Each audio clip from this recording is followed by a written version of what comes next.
हम लेडीज़ चाहे किसी भी एज में एग्जिस्ट करें, अपनी सेल्फ केयर को इम्पॉर्टेंस और प्रायोरिटी देना बहुत ज़रूरी है ताकि हर एज में गुड लुकिंग, अट्रैक्टिव, चार्मिंग और एज से ज़्यादा यंगर नजर आएं। सेल्फ केयर में स्किन केयर सबसे ज़्यादा ज़रूरी है, स्पेशली इन समर्स।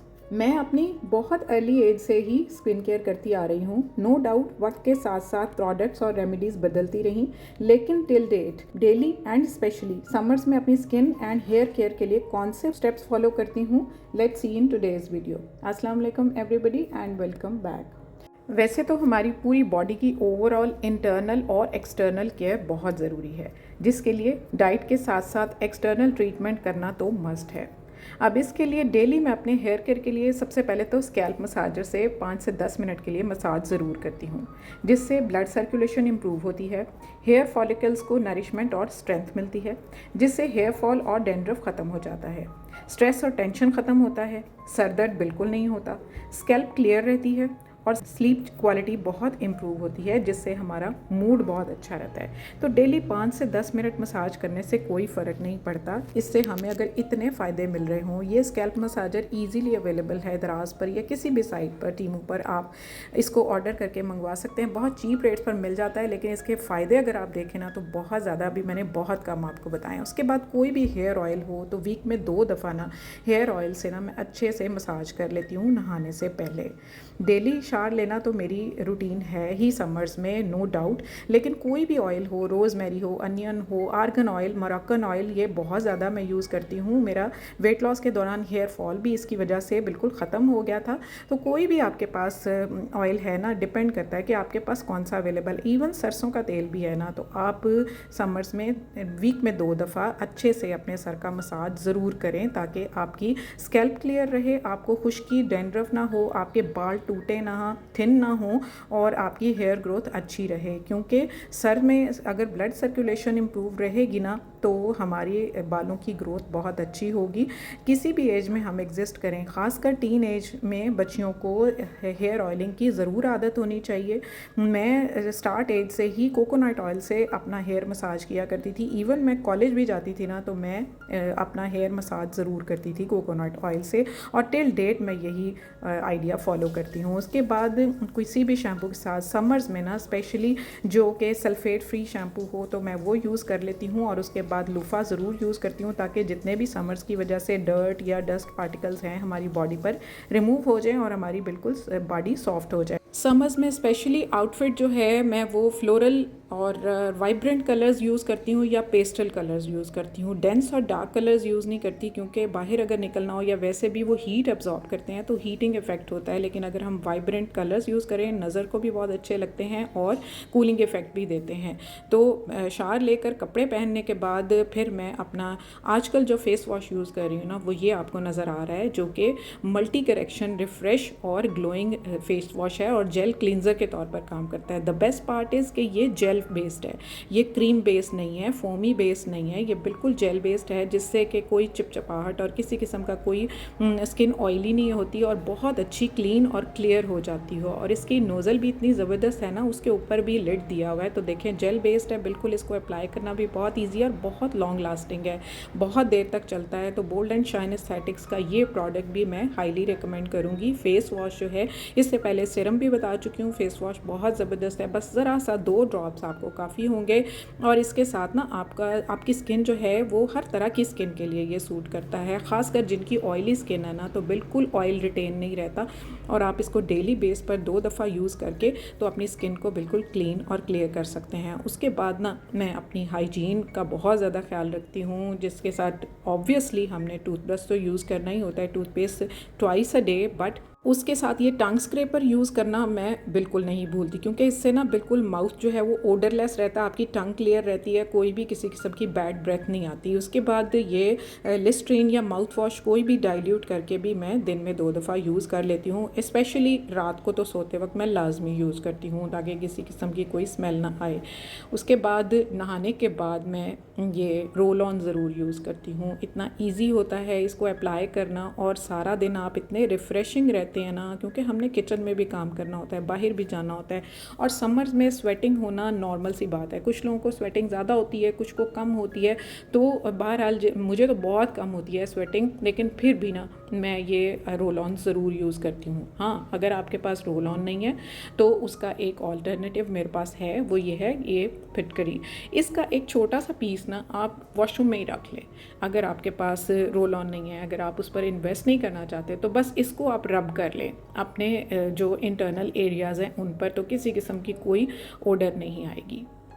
शावर लेकर जब फेस वॉश कर लिया तो उसके बाद ना रोज़ वाटर, जो कि स्किन के लिए तो एक बूस्टिंग फैक्टर का काम करता है, बस उसका हल्का सा स्प्रे मैं अपने ना फेस पर कर लेती हूँ और उसको ऐसे ही अलाउ करती हूँ कि वो ड्राई हो जाए।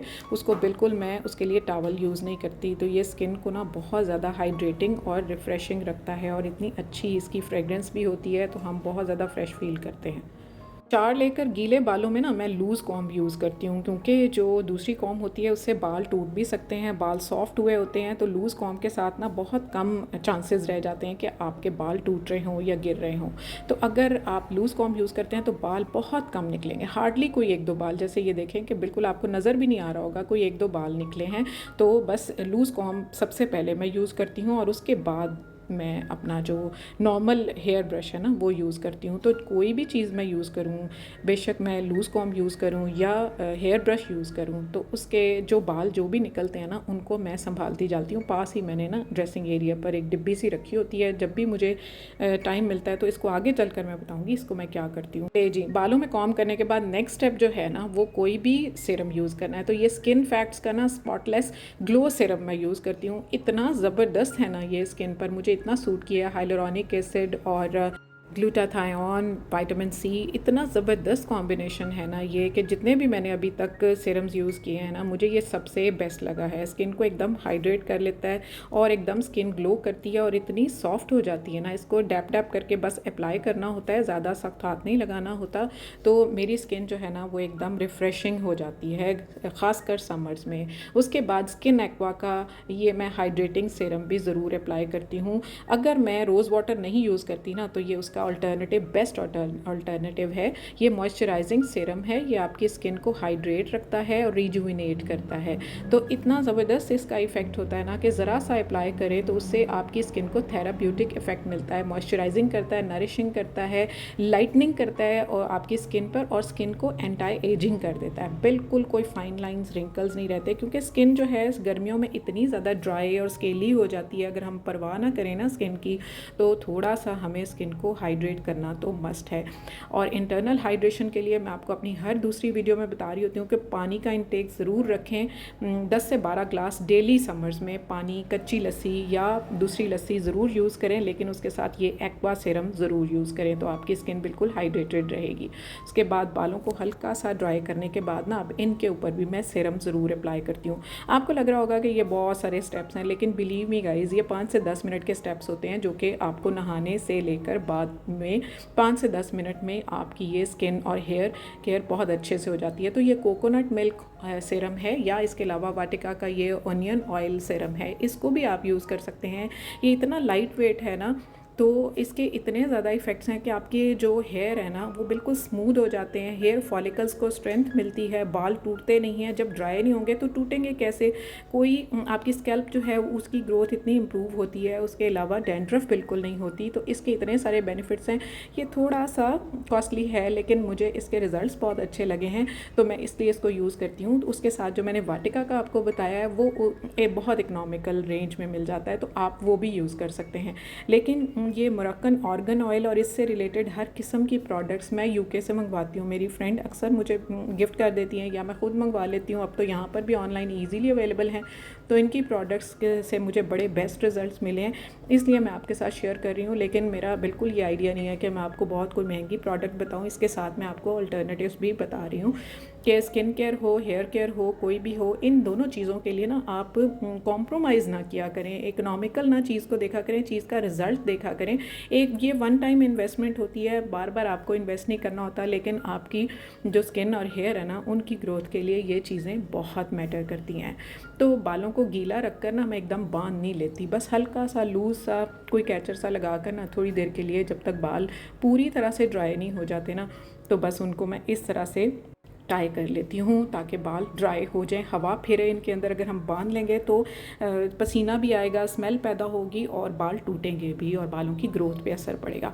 उसके बाद हम अपनी पर्सनल हाइजीन के लिए जो नेक्स्ट स्टेप हमें करना चाहिए वो है खुशबू का इस्तेमाल, फ्रेगरेंस। आप कोई भी अच्छी सी इकोनॉमिकल सी, ये आप पर डिपेंड करता है कि आप जितना गुड़ डालेंगे उतना मीठा होगा, तो आप मिस्ट यूज़ कर लें, आप परफ्यूम यूज़ कर लें तो ज़रूर यूज़ करें। उसके बाद वीक में 1 या 2 दफ़ा, ख़ासकर जुमे के दिन मैं ज़रा अपने नेल्स को भी ट्रीट कर लेती हूँ थोड़ा सा। अगर कोई थोड़े से ट्रिम होने वाले हैं तो ट्रिम कर लेती हूँ और उनको फाइल कर लेती हूँ अच्छे से, क्योंकि आपके नेल साफ़ होना जो है आपका प्रेजेंटेबल लगने की एक बहुत मेन जो है स्टेप है। आपके पैरों के नेल्स हों या आपके हाथों के नेल्स हों, बिल्कुल साफ़ सुथरे, नीट एंड क्लीन होने चाहिए। आटा गूंदने की वीडियो में मुझे किसी ने कहा कि आपके नेल्स जो हैं वो लंबे हैं तो आपको आटा नहीं गूंदना चाहिए। डियर, मेरा जो है ना, शुरू से मैं इतने थोड़े थोड़े नेल्स रखना मेरी मजबूरी है, क्योंकि मेरे लिए पेनफुल हो जाता है अगर मैं बिल्कुल ट्रिम कर दूँ तो। इसी वजह से मैं आपके साथ ये शेयर कर रही हूँ कि मैं उतनी ही ज़्यादा कॉन्शियस हूँ और हाइजीन मेंटेन रखती हूँ अपने हेयर की, अपने नेल्स की, अपने स्किन की। तो ये जो नेल्स हैं ना, इनको मैं फिर इकट्ठा करती जाती हूँ। जैसे हेयर का मैंने आपको बताया था कि मैं एक डिब्बी में डालती जाती हूँ, या तो मैं कमोड में इनको फ्लश आउट कर देती हूँ, और दूसरा तरीका ये है कि इनको मैं मिट्टी में दबा देती हूँ, बाल हों या नेल्स हों, क्योंकि इनको ऐसे हमें नहीं कहीं भी फेंकना चाहिए। इनके ऊपर जादू बहुत जल्दी हो जाता है, और वैसे भी हमारा दीन भी हमें यही कहता है कि ये चीज़ें प्राइवेट होती हैं, तो इनको या मिट्टी में दबा दें या इनको पानी में बहा दें। तो अपनी स्किन और हेयर केयर ज़रूर करें, डेली बेसिस पर करें। आप किसी भी एज में एग्जिस्ट करते हैं, 20s में, 30s में, 40s में, इवन 50s 60s में, आपको ख़ुद की केयर करना बहुत ज़रूरी है। समर्स में अपने आप को बिल्कुल लाइट रखें, हल्का फुल्का रखें और पानी पिएं और इन चीज़ों को अपनाएं, इन स्टेप्स को ज़रूर अपनाएं, बहुत ईजी स्टेप्स हैं। So yeah, that's it. Subscribe Womania ATF and press the bell icon to get each notification of my video in time. Lots of love. Thanks for watching. Allah Hafiz and bye bye.